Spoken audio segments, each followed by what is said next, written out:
wise in their draft. Okay, and talking of draft, it has begun already. Bans are on the board. Is that what I believe it is on the ban for NP? Is that a Wisp? Yep, It's a Wisp ban, yeah. Careful, it's IO. Don't want to IO. get Yeah, sued IO. seriously.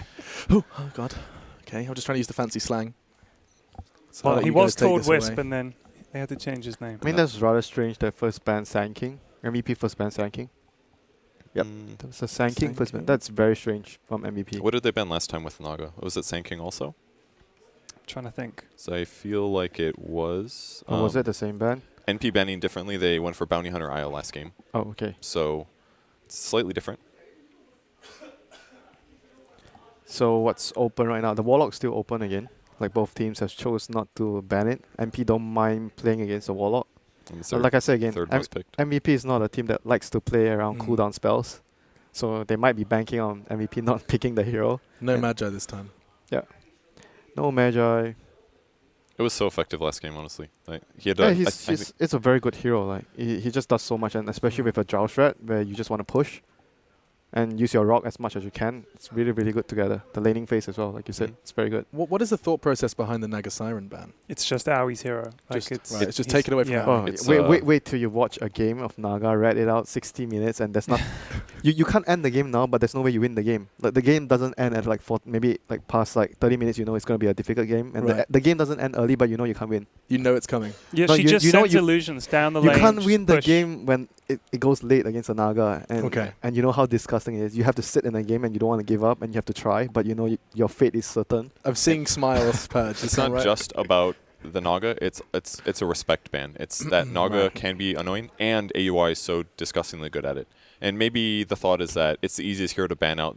It's a different play style. It's hard to react to. There's so many layers of it, and Also, NP I mean, does it the best. don't you think it's partly like if you let in someone's favorite hero, and they pick it, you're like, why didn't we ban it? Like you know, immediately you know think, what? we could have banned MVP something. plays the hero. MVP actually plays the hero. Huh? Oh, QO plays the Naga. So Yeah. but that's when you really that's when you really Oh, make they a could statement. they could pick it then. Yeah. They could have picked it. Oh well. Well, they've gone with Warlock instead. They saw how good it was. I they think that's took a fine. long time though. They were like thinking about maybe letting it through, and probably there's a discussion where we don't want to play against the hero again. They genuinely lost that game because of Fatal Bonds. They Yeah. lost multiple team fights because of Fatal Bonds. It's Laveno gave them a great advantage, but Fatal Bonds guaranteed that they lost every team fight. Yeah. Speak of the devil, he's back, and as is Drow Ranger. NP just going straight back to what they know. Let's see if it works. Actually, But Kev was saying Fatal Bonds was a huge part of it, so we get to see now. Okay. Was it purely the Fatal Bonds? I mean, Was it just the Fatal Bonds that won the fight, or can they was win it not, even but without? It pushed you over from. I mean, it's one skill, right? You got 4 skill points into that. You throw double Starstorm and Venom ulti on top of that, and it makes all of those skills better by like 50%. That's a massive damage Yeah. for all heroes. Yeah, I agree. It's huge, but we can also see if they can do it without the Warlock, So you're what they do in its place. yeah, it makes sense. You're basically saying we can now see what Venom does. Yeah, if you take the Warlock out, Sans what Warlock, effect yeah. does it have? They do the same opening as MP. Lol. What? Omni be okay. Warlock. Yeah, they just basically did the same opening as what MP did in the first game. They picked the Warlock and the Omni. So it's just safe, mirror. though. Yeah. Just a mirror. So if one other team does the strat all the time, and I would say NP definitely does it more than other teams, then Yeah. they surely know the counter, right? You'd hope so. Justified. I wouldn't say Veno beats Omni in a 1v1 really, because Repel, I mean, it's much lower duration than it used to be. But you still struggle, like any melee hero, I I guess think, you would. is going to struggle against Veno. You'd probably just max Poison Sting over Gale, I would say, or maybe go like 2-3, maybe. Maybe you if can. that's I too think crazy. you can go for the wards against That's a Omni good point. and just push the lane and just get the tower early. It's possible for him to do that. And they banned out the Rubik. Pretty good hero, like I mentioned, against Warlock. Easy to steal his spells. Very very useful, just in general. Yeah. And the Dark Seer ban as well. It's a That's- very common Phoenix offlane hero. Right. Darkseer taking away is from very it. good with Warlock for 2 reasons. Number 1, you have the vacuum into the rock combo plus the fatal bonds, and number 2, it's because he's like a hero that keeps the lane pushed out. I mentioned before, like Warlock, when you draft Warlock, you need heroes that push the lane so that you can actually go to the tower and fight and use your rock to take an objective. So Darkseer allows your team to do that, apart from the vacuum combo. Plus, it's very early game fighting, which fits perfectly into what MVP does. They'll grab like a melee core, throw an Iron Shell on him so he does way more damage than normal, and Surge as well so you can actually kite, get out of fights, re-engage, Yeah, get Surge out, against re-engage. Veno seems good. Yeah, maybe not in that case, but I like your giggle. And, I could just listen to it on loop at this point in time. But I'm waiting to see where this one goes next, considering it is MVP, not necessarily running out of time. But what would you think their thought process is now? You've got Warlock and Omni. You've been very, very kind of boring at this point in time. In fact, excuse me, we are waiting for NP second. So they banned Alchemist. They've banned good choice. Mirana in exchange. I think they had to ban that. Right now, MP has pretty good damage early mid, but it's more AoE teamfight stuff. They don't have super good single target. So if they Disable. grab something tanky with Omni and Warlock, and that hero can do a lot of damage and stay alive, it could be really dangerous for NP. They need some like disable for the draw. You know if MP actually runs the Venom on all positions like EG? Do they like jungle the Venom or it's just I'm pretty sure they could easily. exclusively MSS hero? I feel like those two supports, SVG and Rose, I feel like they do alter a lot of things like that. Like they can definitely change but it I've up. not seen them like play really greedy, like have like someone jungle early. Like just like play really greedy and have guess. like a dedicated jungler to get levels. Like Venom jungle is like super good.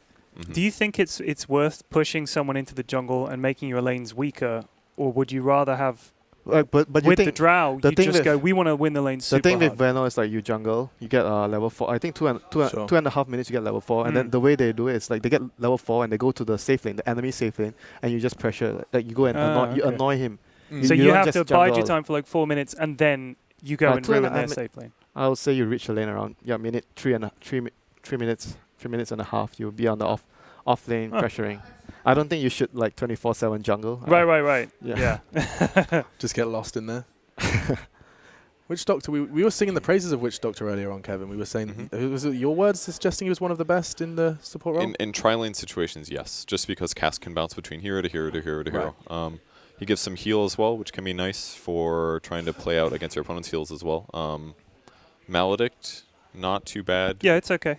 It's good. It's like a very flexible support because when you're under pressure, you like if your lane's getting pressured, you can choose to go for the Voodoo Restoration. But if you want to pressure like the off lane, you want to get kills. Like if it's a lone hero, you always have the option to go for the Maledict. Yeah, he's good. He's one of my favorite heroes, and I mean his ult can be fight winning because you could just sort of plant your ult down, and you can if they're pushing up my into you. God. Look Like at let's say you're at the top, it's oh god, Slark, That- jeez. and and Undying. Undying. Like MP is very very obvious about their intentions. They have like a core Venom or a core Undying, probably a core Venom Undying dual lane, Witch Doctor Drow. They're just gonna have a lot of sustain to push. And for MVP, they're gonna need. They already have a lot of team fight with Warlock plus Omni Knight, so they're gonna have to defend their towers this game a lot. Like Slug is still pretty good against all their heroes. MP's heroes are not very good at catching Slug. But I feel like they're good at overpowering huge gold advantage. And when they're 5-manning, they're going to be defensive enough Slug against the needs Slug. a lot of items against this lineup. He's gonna need a long time to farm before he's able to join the fights. He's gonna need his team, the Warlock, Omni, and whoever they're gonna pick after to handle the Take early it to late mid- game? Yeah, to drag the game. No, he doesn't need to get to late game, but mid game. Okay. Shadowblade plus 1 item. And then Slark's online. Yeah. Usually Shadowblade, Echo Saber. This game he might need more than that because MP's like aggression will be really really fast. Is it too crazy to go Blink Dagger this game on Slark and do like Blink Pounce I actually with like Purify? I always like Blink Dagger on Slug against Drow especially, but very little players actually do that.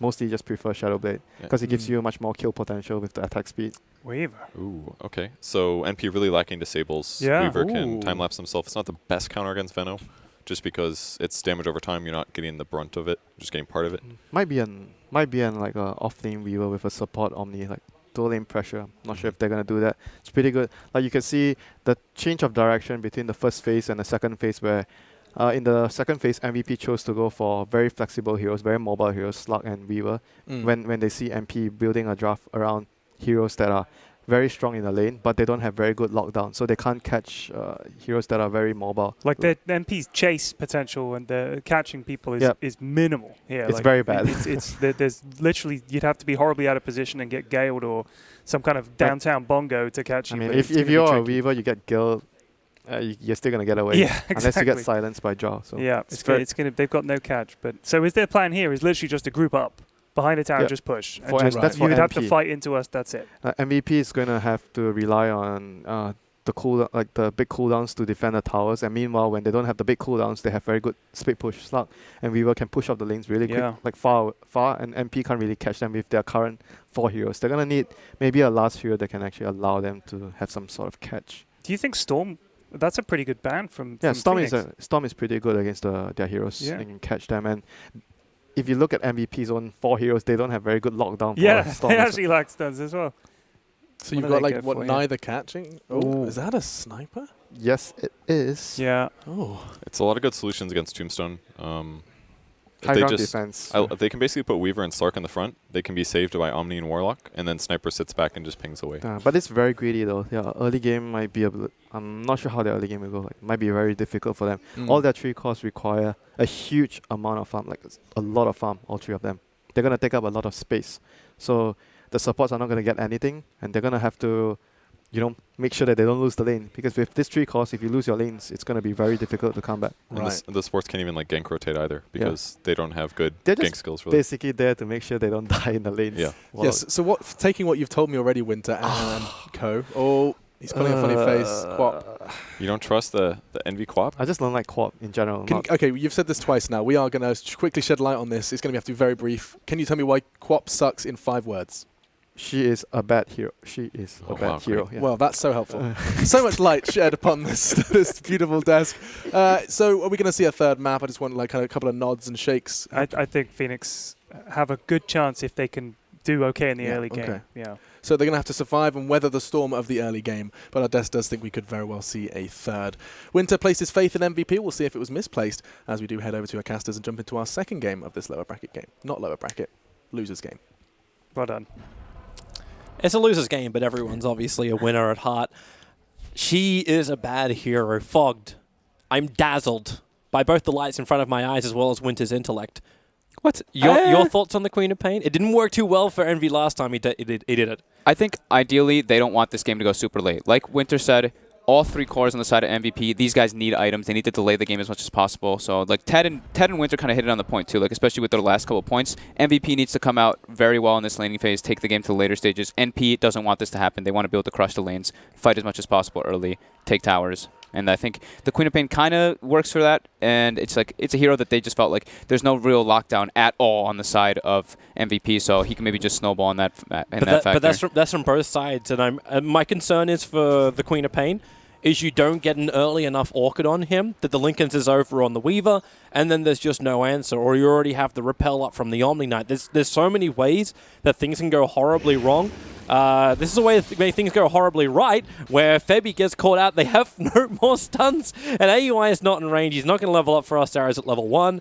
So they can't even reach him. And this is just going to be one of those games, right, where everyone walks away from each other and they just play a game of chase. I think we're going to see the same thing from as last time from NP. They're going to do a aggro tri-lane with a Venomancer short lane. They even already started like running down to the bottom lane. They dewarded instantly. They took out the obs ward that was blocking out the hard camp from them, and they even put a ward down to block the pull camp. So I think we're probably going to see, well, not 100%, but we'll probably see that type of same thing as the last one. But MVP also have that kind of like dynamic lane option too. Like they can just leave the Weaver on the bottom lane, put him with Febby to start with. Like we were talking about it during the drafting phase, like MVP's not limited to anything. Even the sniper doesn't need to go mid. We were actually originally talking like what happens if you run that Slark into the mid lane instead. Like go back to the old classic MVP mid melees.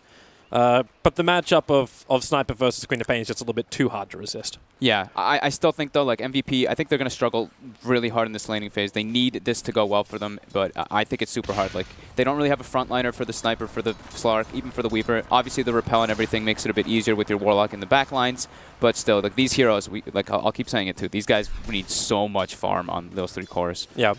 So it's up to MP to try and shut them down. Look at AUI, he actually went for the first put up in Cold Arrows. Yeah. He's trying to be the harassment against the Weaver, force out Shukuchi, because when that Shukuchi's down on Forev, you actually have kill potential in the lane. But Febby's right behind him, top lane, Velo. This is a good lane for him. In fact, this is actually a fantastic lane for MVP. It's the aggressiveness that comes from the Slark, but it's the early damage that also comes from a Warlock, which Venomancer cannot contest. Yeah, definitely a very smart lane setup doing the dual lanes for MVP. They even they did find that ward that was blocking their pull by putting two sentries down, but SVG very smart, just constantly walking over and body blocking it. So that's something they have to make sure to keep doing so that they can keep the lane equilibrium going their way and also be sure to be able to pull the side and get as much XP. EE? Should be fun, right? He doesn't have Blink Dagger, and that's the only reason why, like, if you had a point up and take aim, QO would have a better chance of that. But he went headshot as well as Shrapnel, obviously, for the first points in the Sniper. Yep. But he stood his ground. He most definitely stood his ground up against QO. But he's now burnt all his consumables, and apart from one Shed Tango, and QO is in a very similar position. And they're both very far off having... In fact, they're both almost exactly the same money on the way to bottles. Yep, just it should be a pretty trade-off lane here. I think QO should probably come out a bit ahead of it. But there is the Drow Aura for Envy. But it's all about the lane positioning here. And we'll see if they do actually decide to do like slight rotations. Maybe the Warlock just comes over and bullies Envy just for a moment. But I think he should probably just stay more so in the top lane until Slark gets some more levels. But as I say that, he does walk toward mid. Yeah, he also needs to make sure Slark can get those levels. A dying Haste Rune. He's only level 1. If he runs towards the mid, the Warlock is sitting behind. Dubu is level 2, so he's got both Fatal Bonds as well as Shadow Word. So he actually links Envy up with the Creep Wave. Lots of pressure. Yep. And that's enough. But Undying's now back onto the bottom lane. But you can go on Forev. Forev knows the Sentry Ward is there because of the D-Ward that happened previously. Shukuchi gives him enough distance. You don't have Decay off cooldown for Savage just yet. So Forev will have to use that salve of his. They're accomplishing what they want in this aggro Trillion, though. They're keeping the lane pulled back. Obviously, they're pulling the side to constantly be able to split the levels and keep the lane at a good spot so they can farm, and it doesn't let the Weaver farm. So the pressure is there from NP for sure. Is the sacrifice worth it, though? Because now the Slark... Are you going to get early levels on the Slark to start with? But more importantly, he's getting the farm to get closer towards like early Shadow Blade. And then it's very, very troublesome for all these heroes of NP. Yeah, they're even making sure to farm the Venom wards too, because MSS, as soon as the Warlock left, he started putting some points in it to try to pressure the Slark a bit, but Warlock making the movement back up there right away. I suppose that's the upside of having Warlock, such high base damage. Killing off those Plague Wards is not really that much of a problem for him as a support, which frees up the Slark to focus on farming or potentially killing. Yeah, and it's great that he doesn't have to worry too much about getting like extra farm or extra regen or anything on the Slark in the early laning phase. He can just get Shadow Worded up after he burns through his tangos, which he did early on. Oh, this bottom lane, it's really pressuring this Weaver. He has 5 CS. It's not a lot, but now at least he can farm underneath the tower. He's still got Febby behind him in case times get rough. And by finishing up the full magic wand, he's got an answer to this decay spam that's coming from the Undying. Yeah, but they're going to just... The thing is that they're being very smart. Like, in the situations they notice, they're like, okay, we're going to push it into their tower, and then we're going to pull the side and deny a full creep wave. Push it in, pull it back, constantly just rinse, repeat, make sure they spread experience as much as possible, and make sure the Weaver doesn't really get too much of anything. A couple CS into the tower, sure, but 6 CS, not where he wants to be, but the trade-off is the Slark has 30. Yeah. He has 30. The Sniper is 7 ahead of the Queen of Pain. Because this is around the same time as we saw Eternal Envy rotate before. As yeah, but he'll get the Gale on Dubu. So Dubu does the wise thing and just TP straight back out again. Velo's going to cut his way to freedom. Now, I'm very concerned about like just Eternal Envy's timing. You look for the Queen of Pain first rotation. He did it too early with the Queen of Pain previously. This time around, he's a little bit behind QO. Like he's half a level, if not a full level, behind QO at the moment. That one Fatal Bond rotation by the Warlock actually really pressured him super hard. Because he had to go back, he had to wait for his bottle, and then QO obviously getting the double Wraith Band, he's able actually to match up versus that Drow Ranger Aura with the Queen of Pain. Looks like they're trying to make a play for top for Velo, but I don't think that this is going to work. Yeah, he's got pounce, he's out. Well, this is another reason why we're looking at Slark to be picked up in the mid part of the draft. Is because there was, again, like, no real lockdown, and Slark just thrives in such a scenario.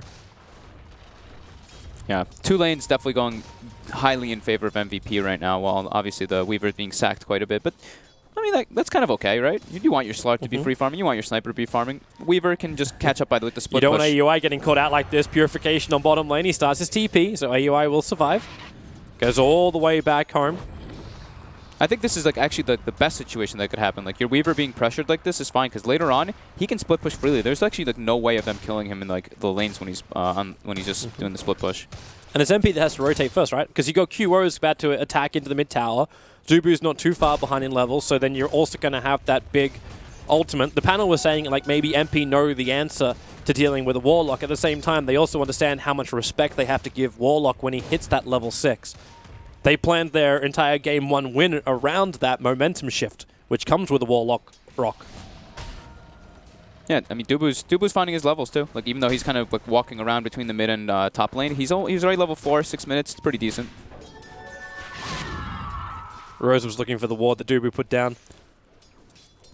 juked him out walking up the hill there. And look at Dubu. Look, he walks up and just fatal bonds Envy. Not feeling any pressure right now. Oh, why would you? In fact, at the moment, like, your sniper is rotated with a double damage into the top lane, hoping that Savage just comes far enough out that he can be, like, ensnared up in the leash of Veiler. He does kind of seem like he knows something's up. Like the Warlock taking the mid lane, that's kind of a telltale sign that there's a rotation happening. It's either that or you think the sniper's just gone jungle. Like, that's the other thing. Maybe he's pulling and farming. They don't have any vision deeper inside the MVP jungle. They're mirroring each other's movements. Envy moves bottom. The sniper goes top. The two supports take mid. This rotation timing, though, of Envy's really good, but that gust from AUI, it really needed to connect. Kyo's now down the here. Gale over on Febby, but the Scarab Beetles, MSS losing armor quickly. The TP out, the Fatal Bond connects them. MSS will drop. And AUI is AUI. being assassinated. He'll go down to the sniper. Eternal Envy will bail out. He didn't trigger a single ability in that gank, which was meant to be initiated by MP. Well, what did we say that MVP needs in this game? They need a good laning start, and they're getting it right now. So this is looking a bit scary for NP. Obviously, it's very early on in. They can definitely recover from it, but this is the tool that MVP needed to make their draft work into the mid game, into the later stages. What a fight for also Dubu to be involved in. Half a level away from his level 6. Mana is an issue for him at the moment, so they'll probably have to reset shortly after. But MP's got the push. This tier 1 tower. I mean, MVP's got the push. MP's got no counter push to stop this. So the first tier 1 tower is going to drop 8 minutes, and it's to the team that doesn't actually have the draw. Yeah, there's no deep push, and then like once this like repel gets a couple more levels, it's actually like almost impossible to kill the hero that's repelled up. They have, sure, the Queen of Pain has pure damage, like there's physical damage coming up, and with the Veno on top too. But once Guardian Angel comes out, it counteracts even more. So it asks a question then, Definitely. like Eternal Envy, we saw him build the Orchid on his Queen of Pain earlier today. With all of the counters to the Orchid already naturally in the heroes of MVP, do you Kyo still getting build pressured. it? Yeah, Kyo's still got a couple of stick charges, however, so he's getting away from the Undying, and then Velo just nukes down the Undying on the backlines. Kyo's making it to the tree lines. The Shadow Strike is keeping him low. Now the blink forward. Envy a little bit too far away. The one attack will do the work. But Velo now also finds the Witch Doctor with the damage from the Dark Pact. 36 and now 0 life on that Witch Doctor. So Envy gets 1, but the Slark is getting momentum with 2. Maybe the support's for a call, though. definitely a bigger gain for... Actually, it's probably pretty even. That sniper was worth quite a lot.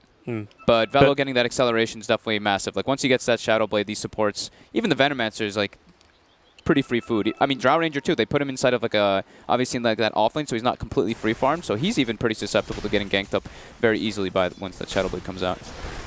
Gale's going to miss there from MSS. Very difficult to keep control of a Weaver. They're feeling a bit pressured. You know, they're like, okay, we got to, like, do something. Like, we're going to move all the heroes to the safe lane. It's already too late, though. Like, you've just lost your tier 1 tower on top lane, NP. Yeah. They got to do something. You know, they're playing a Drow Ranger lineup. They've got level 6 on him now, too. This is the time for them to group up to pressure a tower, at least with 4 heroes, and let Envy do his own thing. They're losing out too hard, though. Fortify on the Dire Structures. The tier 1 tower is now 2 hits away for Velo on top. So that one belongs to him. Yeah, he's going to have Shadow Blade by, like, the 12-minute mark, maybe even earlier than that. The mid tower is also down to 460. That's what Envy is trying to stop, but Dubu right now 6. he's just holding a D push. Now they look for the opening. They may not have pressured this bottom tower soon enough. The rotation's coming in from MVP. They have a TP even on Velo, too, so they're going to get outnumbered. The scan comes out. Oh, They do see- Envy's coming up. He's going to haste her, and he's going to walk around the middle of Q and Dubu. No, he runs over to the lane instead. So they don't find him straight away. They're still under the cover of smoke, but Eternal Envy with the haste rune runs down. Sniper Smoke will break. A quick scream. They throw down the Dire Observer Ward as well, so a little bit of vision. The Plague Wards are in behind the tower. So MVP can't even hide down there, but they're not full. Like, there's not everybody here. The Slark has a TP scroll. He's almost finished up his Shadow Blade, but Envy jumps in, looks to actually go for the ulti, but no, the rock will fall. The Fatal Bonds connecting up 2 of them. Envy and Rose tied together. AUI can't do enough damage, so Weaver actually just takes it, shrugs it off by using that time lapse. And MP are on the run. Shrapnel will make this difficult. The slow is there. Forever's on their tail. They've got the Golem coming forward. MSS looks like he's a goner with a pounce forward. The Slark gets involved. No Shadow Blade, but it won't matter. Rose taking so much damage. Eternal Envy is still linked to him. Now the assassination comes in. Rose should be dead from this. But thankfully for Envy, no longer connected. Fatal Bonds wore off. This is not looking good for NP at all. The Shadow Blade already is coming out now. He actually has the Shadow Blade on the Slark already. He's in the back lines. SVG gonna get jumped up. He's dead. There's no escape. Leashed up And now, even with the rock up, they don't have the creep wave with them, however, so the tier 2 tower will take a little bit longer to kill. I mean, this was NP's time to, like, they wanted to be able to get that tower quicker, but MVP quick to move all their heroes. Even though the scan came out from Dire, they knew the rotation was coming from MVP, but they really wanted to get this tier 1. It's super important for them to get it, but MVP just bringing the numbers and having that teamfight advantage with the Warlock Golem, with the Fatal Bonds. I'm wondering, too, like, if MP really want to have more vision, and we'll talk about that in a second, as Eternal Envy looking for a kill on Dubu. They don't have the damage. He actually had the Sonic Wave, but didn't want to let it rip, and that was that hesitation I kind of wanted to flag on the bottom lane. Envy jumps in, but without the vision on... Envy? Envy, if there's an extra headshot in that one, he's lost the vision up the hill. And top lane Velo's about to kill off AUI. AUI should notice this. He's lost his aura, and now the damage is enough. So a solo kill. But yeah, that Sonic Wave, you could see him stopping. He didn't have vision of the Omni Knight. Yeah. And then the Purification happened. He's like, okay, well, my ulti's not going to be worth it anymore. That's kind of the thing about when you, like, why Winter probably said, Queen of Pain's a bad hero. It's a super ulti cooldown reliant hero. 135-second cooldown. Like, even down there, if he ults the Warlock, that's pretty much like MVP would be like, okay, cool, he ulted me, my ult is down. We're just going to go. We're going to push towers down as fast as possible. So that's pretty much, that's a reason why Queen of Pain isn't favored so highly now. We're wondering why they weren't actually looking to something more like the Invoker, which was like a more go-to hero for Envy. Like, when they go into the last phase, for the bans, like, you're the OD and Invoker were high up in the list. I think that's why, like you were saying, that's probably why like MVP picked the Sniper, to try to like deter them away from picking the OD, maybe as well as the Invoker. But like, you'd still be happy with the Invoker. Like, we're also saying, like, there's no heavy rotations to come from MVP that's really going to phase the Invoker. So it's just purely that one-on-one lane. In fact, it was MP who had the better rotations. Yeah, very hard for them though. Like, you can tell that they're feeling pressure. They're putting down very defensive wards. They have, of course, one aggressive ward, but they're not feeling good about this game at all. And I can't blame them. Like, they're playing versus their strategy from the last game, kind of in a manner with the Omni Knight Warlock. It seemed like they had an idea of how to deal with it, but their lineup has no disable whatsoever, and MVP picked two cores which thrive versus that. Man, we're just looking at Caterpie on our screen for so long. I'm just thinking, like, MP's thing. Evolve to Metapod, harden. Like, survive MVP for the next little bit, and maybe you can get your critical items up. But I still don't know exactly what the critical item is on the co-op. Because you can't go awkward. Like, Ags doesn't make that much sense either. It makes it, like we kind of said, that with their draft that they ended up grabbing up, with the Queen of Pain, with the Drow, with Undying, with Witch Doctor, even with Vano, like, all their heroes are kind of like these early lane dominators. And then obviously if you get a pretty decent advantage in the laning phase, you're extremely powerful going into the mid game. But if you lose all three of your lanes, well, two lanes, they won one thing. But yeah, it makes it super hard to be able to fight. And like, with MVP's lineup too, like the Omni, the Warlock, these two are supports, but they are the big team fighters. They're supports with the huge team fight, which is super important. While on the side of NP, the big team fighters are cores. It's a Veno, it's the Queen of Pain. And they're not able to even use their team fight abilities in comparison. Well, Curry's going to bring out the Oro Club in for QO. We have the Tome of Knowledge coming out for Rose. That's going to be his level 6, so Death Ward's now on the field for MP in the next fight too. Might help a little bit, but they, like we said, very little lockdown to keep them in the Death Ward. And Slark's having the time of his life. So again, MP, they're going to bring the numbers down to bottom lane, and they have to commit. Blink, forward, they don't have detection. They can't see the Weaver.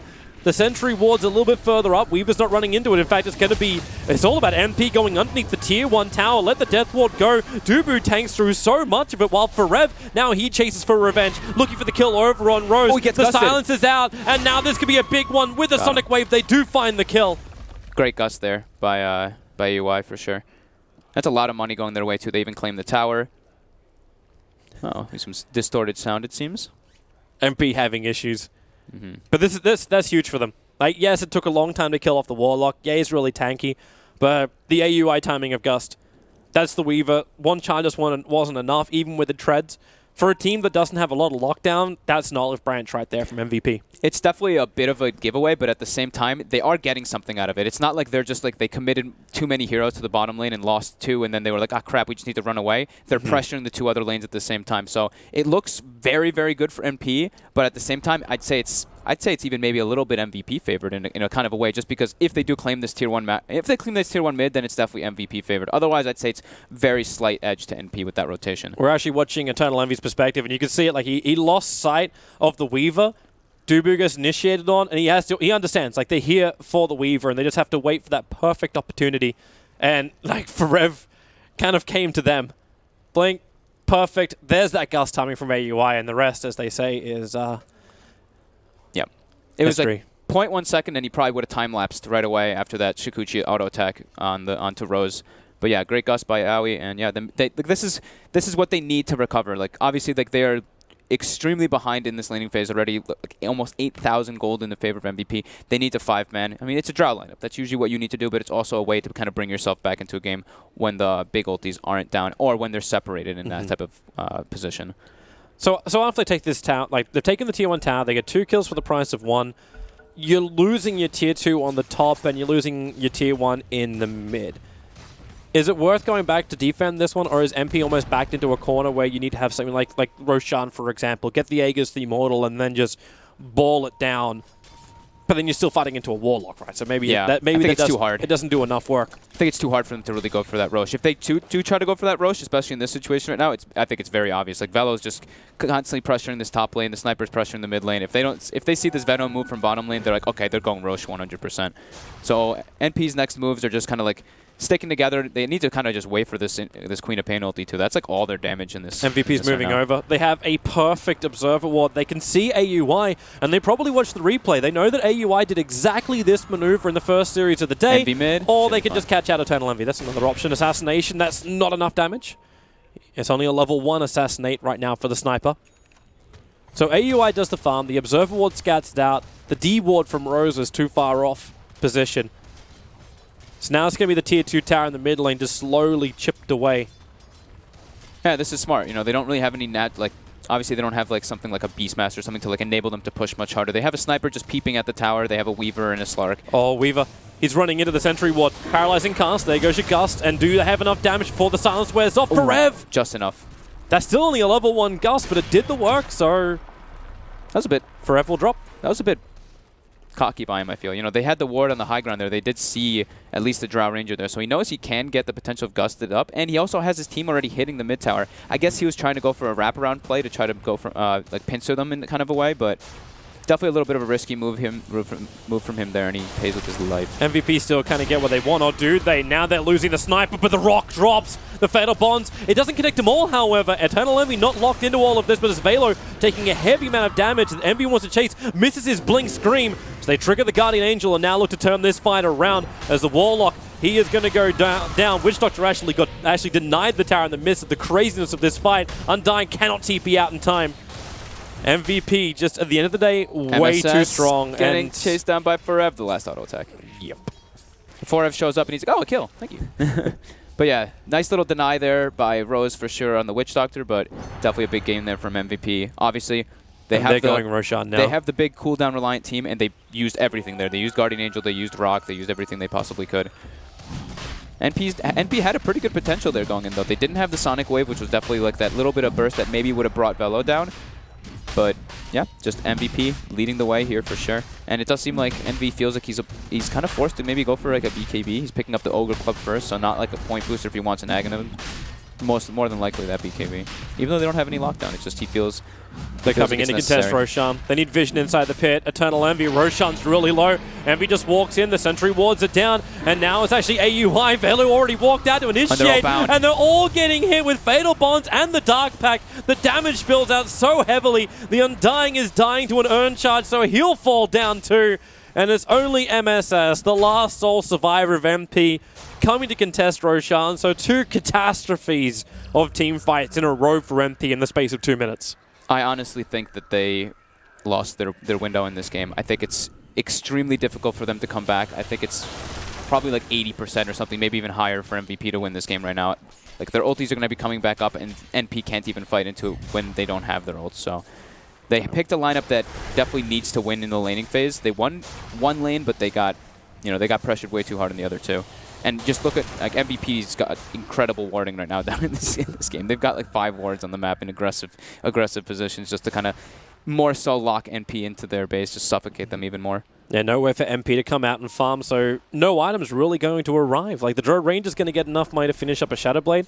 We'll watch that attempt again, but the movement from Velo was just too good. Yeah, gets right on top of AOI, gets grabbed up Purification onto 3 Fatal Bonded heroes, and that's just like, they're all just straight up dead there. MSS trying to struggle to run away, but everybody else is already dead. The damage is done. Courier's making the trek out.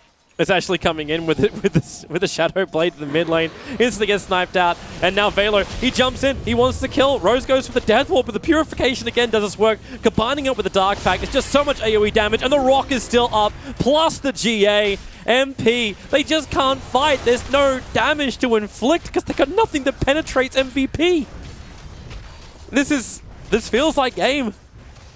I think I think it is. I think they're probably feeling it as well. It's, you know, they, like we all said it too on the panel, like this MVP draft is very good going into the mid and later game, especially if they come out good in the laning phase. It's extremely hard for MP to do anything. I think MP have bets down in their predictions. They need to have the plus 20-minute game in order to keep their hopes alive for Compendium predictions. One last fight. That's kind of what it comes down to here. They've got Envy positioned in the backline with the Haystone. He's got Sonic Wave. He's only level 10, so it's not a level 2 Sonic Wave, but they're going to try to go for something. Oh, there's your nice Sonic Wave. It's going to hit Velo. He's away. The regeneration was enough, and their 3 hero Fatal Bond off. They have to get rid of the Scarab Beetles. Blink away will actually save Eternal Envy, dodging the assassination. So the mid-racks, the melee is down. They cannot go for more MVP unless they want to go for tier 4 towers. And that's still pretty confident, even with the lack of Sonic Wave. Savage is still hitting a couple of dual decays, so MVP will not take the risk that they will back out. Everybody's just like full HP again on the side of MVP. Like this Omni Knight is actually putting in so much work. Now he's got a mech finished up too, guarding Greaves at base once it ever comes back. And they're just going to keep going. There's no point in them backing out by any means. They're just going to keep the pressure on. They don't really need to even worry about pushing lanes out. And there's that mid matchup, Kuro versus Eternal Envy. Like, you can be involved in the same, but the hero damage is just light years apart. And, like, Kuro has done almost double the amount of damage in team fights that Eternal Envy has managed to achieve. Yeah, I mean this Slark is massive. Like it's only 19 minutes, and he's got Shadow Blade, Echo Saber, and the Bastards coming out already. So he's way ahead of his timing that you want to be as a Slark. Well, here they come. Observer and Sentries are down, so there's no easy way for Slark just to Shadow Blade in, but Philly doesn't care. He just walks up to the high ground anyway. It's like, oh, if you want to fight me, then fight me. Sonic Wave still on cooldown for 62 seconds. That's 62 seconds, way too long. So all they can do is Paralyzing Cast, Decay Spam, wait out the timing and make sure they don't get screwed over by MVP. And MVP don't want to force the issue either. They're waiting for 33 until Rock's up. Waiting for both ultis to come up. They've got the Diffusal now as well on the Weaver. But yeah, I mean, even if the Sonic Wave lands on a lot of targets, they have the mech already on, or the Guardian Greaves on Febby, so he's able to just completely counteract all that damage. He even went for max degen aura. I didn't even notice that on the Omni Knight. Didn't even max Repel. Oh, why? Didn't Repel get massively nerfed? Degen now the new thing? I guess all right. Kuro's gonna love this. He knows he wants to end too. Like he gets like an S and Y after his Dragonlance. No Hurricane Pike. No need to work into something like a Manta. It's early stats for sure. Yep. Rose peeks his head a bit too far. Gets peeped a little bit, but he's okay. Really, Kuro just wants to make sure he can get vision on the tower. Velo will tank the damage because he knows he can just back out. He'll have Purification if someone initiates on him. He's still got the Greaves. He's still got the Shadow Word regeneration too. Yeah, he's just giving high ground vision. He actually just walks up as Febby. Yep, so Kuro can do the work. And that tier 3 tower is dropping down low. Okay, Farev. Oh, Farev just slipped in through the rear. Envy wants something, but now he's actually going to die. The assassination's coming in. Eternal Envy's down. There's a double kill for Farev. And MP scattered to the winds and then rocked up. NP will lose game 2. MVP triumphing with a wonderful combo, a beautiful lane setup. The dual lanes worked, the rotations were nice, and they always seem to have a really good answer. Like NP, that multiple times they attacked the bottom lane, they were there, they were enforced, they were in good position, and they just got the better trade. Yep, you took the words out of my mouth, honestly. That lane set up by them was perfect, honestly. Putting the Warlock top gets the Slark pretty much free full arm. Thought we might see a rotation from NP, maybe moving somebody toward the top lane, but they looked like they just wanted to kind of just like keep their like aggro tri lane. It worked. You know, the aggro tri lane did pressure very heavily, but the other two lanes suffered pretty much too much. Yeah, I was always worried about that Slark. If you get the Shadow Blade up at a good time, and he got it, and it was a bloodbath. Machine, this is your first time. We're actually going to go to a third game on the mainstream. Yeah, it feels weird. I'm actually quite uncomfortable now. What happens in a third map? I've never witnessed this before. Well, I guess we'll all find out together. Yeah. Normally it's going to be a 90-minute Naga game, I think is that how it works? I know Winter is praying for such a thing because he really loves those climactic games at the end. Nah, they're going to ban it. I'll ask the Iceman right now. Thank you very much, though, Fogged and Toby. We'll be back with you for the third game for the first time ever on the main broadcast. It has been certainly a bit of a one-sided affair up until this point, but MVP have found form, and that is oh so beautiful. I'm going to call you Iceman from now on. Are you cool with that? Fine. Sure. Yeah? Or Iceman La? Is that better? No? He's not happy with that. Okay, I've done it wrong. Either way, we can talk into... Is La? Yeah, no, that was fine. I'm just making sure I've got to get it right. Either way, MVP winning this second one. There were lots of things we outlined on here on the desk. Of course, Pyrian and Purge joining the Iceman. One of the first things we did point out was that Slark needed to get... You gave him a shopping list, didn't you, Winter? And he got it. Yeah, he got his shopping list, and MP had a Queen of Pain. You know what? Can we quickly, we have more time now. He is right, though. Yeah, okay. It was tough. I get it. I guess they thought, MB can go in around the back and hit the sniper and everything like that. But, I mean, didn't I say to Kev at the start, let's see how important Fatal Bonds is. Turns out, Fatal Bonds, good spell, sort of wins games. I think if they'd had the Warlock in this draft, it might have been completely different for them. But sadly... For MVP got it and did very well. So many times when Fatal Bonds would hit 3 heroes, you drop Shrapnel down, and all of a sudden all that damage gets amplified, and someone dies way faster than you expect. And the GA. And Guardian Angel is good too. And Quap's ultimate is on such a long cooldown. If she ever blinks aggressively and enemy heroes are there, she dies. Because Slark could pounce her, or Sniper could just shoot her like 6 times or something with slows. They had to basically initiate and win the fight for NP to take advantages in these team fights. But they don't have much stuns. That's the problem. I saw their first 4 heroes. Okay, they're gonna need a last pick which has some sort of disable initiating tool. Otherwise, they have a Witch Doctor stun.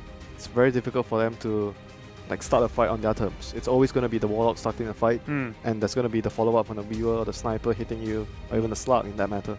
I think it's interesting as well that they sort of borrowed a bit from other drafts we've seen in the games already. They just basically went, oh yeah, Warlock and Omni, that's pretty good. I mean, we'll do that. I'm not saying I'm a fan of what MVP had this game as well. I think both teams didn't have quite a weird concoction of heroes together. But it's just in the end, NP's draft had to function in a way where they want to push towers with the Venom and the Undying and the draw, but they can't really push because they don't have a first move hero. They don't have a stun.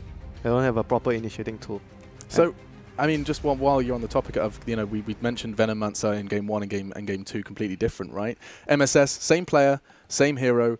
Is it really just the lack of Warlock that made that such a complete night and day difference? I don't think so. I mean, the way that he laned it was max wards. He was against a dual lane a lot of the time, so it's less safe for him. Okay. And if he gets dived, he doesn't have nearly the same damage. It's very good at farming creeps and pushing waves and defending towers, but when it comes to actually combat, then he's more of I need to kind of play the game slow for 10 minutes. But he can't really go the max damage build because if he gets behind and he doesn't win his lane, then he's just actually worthless. Yep. I think he was just better than against what MVP had in the previous against game. The Timber. Yeah, against the previous game. Whereas this time around, and they didn't have stun, so it made it even more difficult for the Venom to do his thing. Plus side heals to offset high damage. Yeah, if you're high damage over time, then you're not going to be able to burst somebody. So you'd have to, the heals will offset a lot of that advantage that Venom brings. No damage, or rather no burst and no stuns seems to be the takeaway. So we can bring up the scoreboard then to have a little look at what this does. Take us into game 3. If you have a quick look at the numbers, it seems to be a rather team effort across the board. What's standing out to you when you look at those numbers, Winter? Anything that really jumps out, or does it just seem like a team effort? Mostly just I think a team effort. Obviously there are certain points in the game where one player did a very good job, but I think overall, like what Kevin said, the Warlock with the Golem and the Fatal Bonds just did so much in the fights. There was little to no chance MP were able to take any of the fights, even though with they have AoE, Venom plus Queen, but it's just not enough. They don't have disables. They can't really start the fights on their terms, and it's very difficult for them to take team fights. Yeah, I think one thing that could have given them a bigger advantage is either Eternal Envy having a better game mid, or if Drow was able to get a fast Shadow Blade and turn that into ganks, if she played more of a ganking carry. But it's so hard to do. I mean, you think about it, the Queen had Draw Aura, and she still lost her lane. She didn't lose her lane as bad as the TA game earlier against VP, but it tells you how weak the hero is in the laning phase right now. Is that Envy playing it though? Because every game he keeps starting Ring of Basilius. It's comparable damage he didn't talk about as Null Talisman, but it doesn't give you as much stats. Null Talisman would give you 3/7 of an armor. It would give you 60 HP. He did that every game, right? Almost every game. Yeah, he did almost every game. I mean, the other game was against PA. Kind of makes sense because it's all physical, but I don't know. I feel like that item against Sniper not as good because it's a lot of magic damage from Shrapnel. I feel like he'd be better off getting an Null Talisman, maybe just having better efficiency trades. It is interesting that there is this desk has such a kind of a negative attitude towards Queen of Pain. Do you feel like you've explained it properly, or would you like to take an opportunity to do that? Why we don't feel like she's strong? Low armor, takes levels. There's so many heroes for that can do what she does better. Right. Like on lower if cooldowns. you talk about AoE, like Invoker gives you AoE. If you want a hero that has like disable, like Queen of Pain doesn't provide you, a hero like Puck would provide you a disable. Sure. And if you want a hero that's good in the lane, Queen of Pain is usually back in the day considered a good laning hero, but not anymore. Okay. All right. Well, we'll leave it there with Queen of Pain, and we can actually start talking about that replay. Now, word on the street is there was drama going down at a tower in middle. That's what I've been told. Yeah. This looked like a really good fight for NP in this engagement, but things kind of just worked down slowly. So keeping an eye on where MVP's base is important. They are in a very defensible position. They got tons of damage on Kyo here.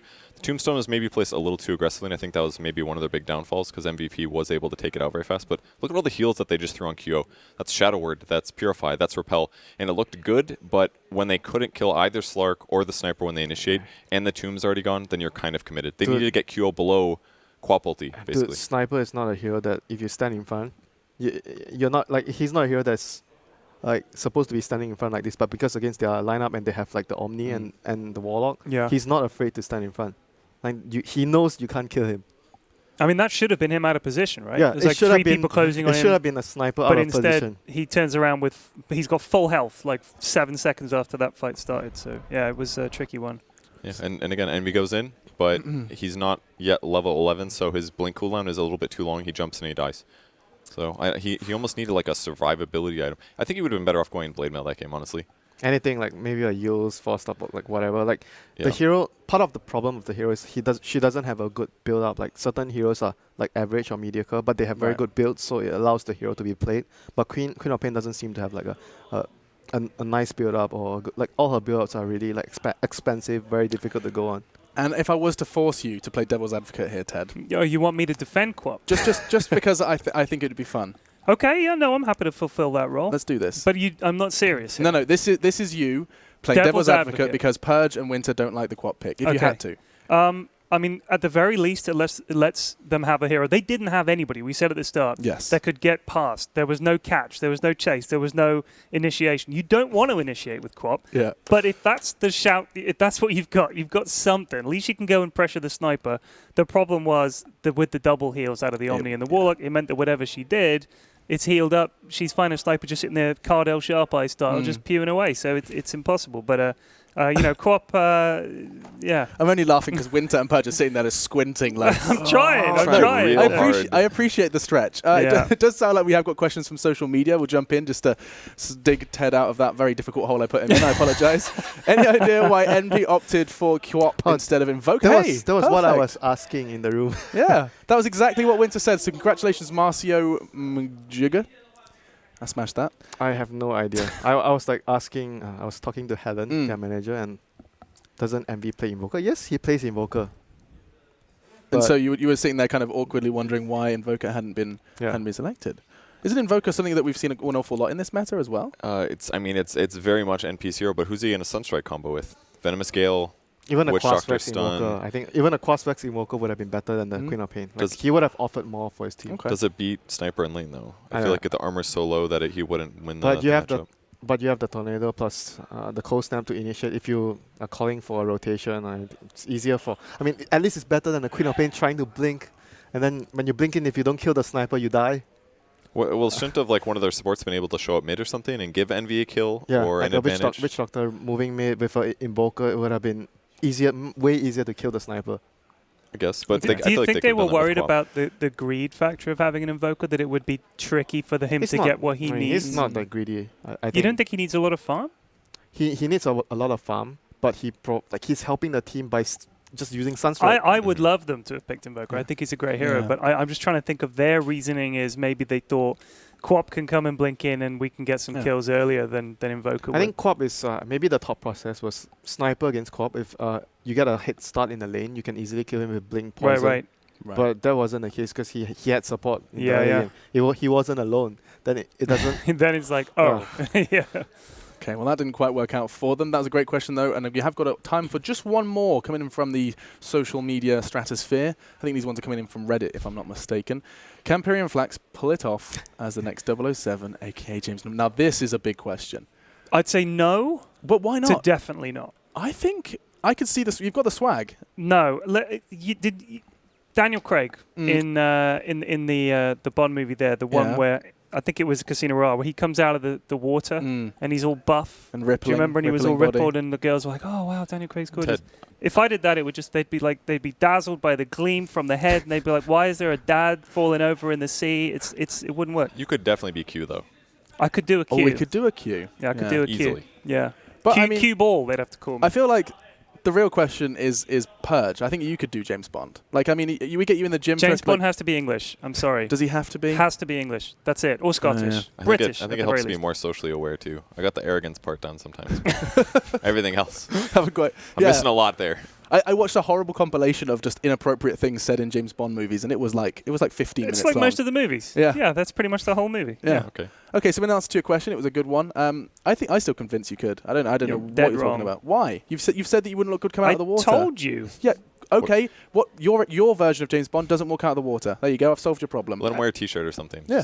Whatever. Can you imagine him coming out of the water? He's got like a wetsuit The on. string vest with the hanky on my head. That's what I'd need. Like Did, a have we, sunburnt did we dad. work out what the little kind of heat pack? Thing No, on this? we No, haven't. didn't. I still think it's an anti-headache patch. Someone needs to let us know if you know Yeah. what that funny little patch that Who that was was wearing on. That was on newbie. It was on. It don't was. I remember can't remember which which player Was was it on newbie. U9? Was wearing like a patch. U9?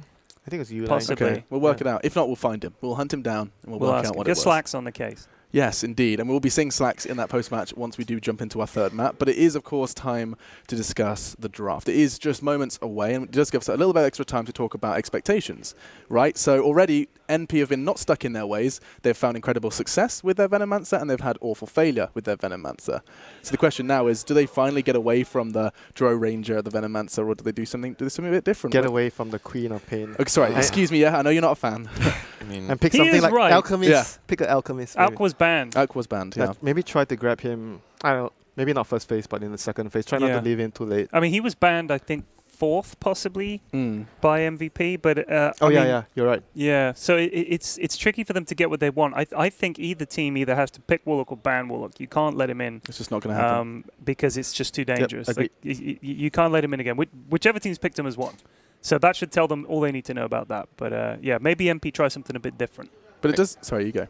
I think they need to grab Envy something that it's going to give them success in lane, or they need to adjust the playstyle. Like, because right now, I've seen 3 of their games today, and every single game, Envy is really behind. What have we Support seen him level on? kind of farms. He's not sometimes. been the driving force you'd Quap- want, right? Quap twice. The OD? bottom game completely understandable because he got zoned heavily, and maybe the third game a little bit like that. But either give him more coverage mid, maybe grab a Treant Protector. That could be a useful way. They could still contribute to the lane while helping